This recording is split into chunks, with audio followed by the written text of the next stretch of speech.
இறைவா மன்னிப்பாயாக, இரக்கம் பொழிவாயாக, என் திரும்பி வருதலை ஏற்றுக்கொள்வாயாக. நீயே தவ்வார் ரஹீம், அவனது நித்திய பிரார்த்தனையை நாமும் ஓதுவோம். ഞാൻ അബ്ദുൽ പള്ളത്ത്, നിങ്ങൾക്കറിയുമോ ഇദ്രീസ് നബിയെ? ആദം നബിയുടെ മകൻ ശീസിൻ വംശജനെ, ആദത്തിനു ശേഷം വന്ന പ്രവാചകനെ, പണ്ഡിതനും സിദ്ദീഖും ആയ നബിയെ.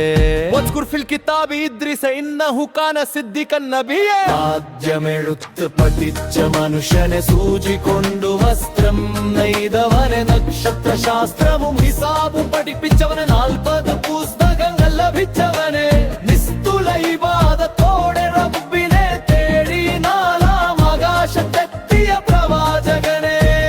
വറഫാനാഹു മകാനൻ അലിയൻ, ശരീരത്തോടെ സ്വർഗ്ഗാരോഹണം ചെയ്തവനെ, ജനതയോട് പറഞ്ഞു ശിർക്ക് വേണ്ട നീതി പാലിക്കൂ, സത്യസന്ധരാവൂ, നമസ്കരിക്കൂ, ഉപവാസം നോൽക്കൂ, ശാന്തരാവൂ.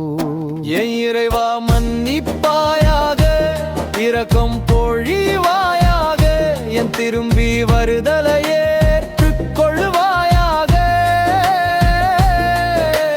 நீயே தவ்வார் ரஹீம், அவனது நித்திய பிரார்த்தனையை நாமும் ഓതുவோம். ഏകാന്ത ചിന്തകൻ, വിശുദ്ധ ജീവിതക്കാരം, അല്ലാഹുവിൻ കൽപ്പന നിറവേറ്റുന്നവൻ, ആദം ശേഷം വന്ന നബി, ശുഭഗുണ പ്രതീകം, ഈസാ നബി പോലെ സ്വർഗ്ഗവാസി. റബ്ബി ഗ്ഫിർ ലി വർഹംനി വതുബ് അലൈ, ഇന്നക അൻതത് തവ്വാബുർ റഹീം. ഹൃദയം തുറന്നുറപ്പിനോട് കീഴടങ്ങാം, ഇദ്രീസ് നബിയുടെ പാതയിൽ നടക്കാം, സ്വർഗത്തിൻ പാതൽ തുറക്കാം. റബ്ബി ഗ്ഫിർ ലി വർഹംനി വതുബ് അലൈ,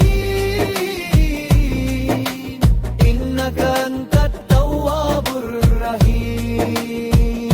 என் இறைவா மன்னிப்பாயாக, இரக்கம் பொழிவாயாக, என் திரும்பி வருதலை ஏற்றுக்கொள்வாயாக. தவ்வார் ரஹீம், அவனது நித்திய பிரார்த்தனையை நாமும் ஓதுவோம்.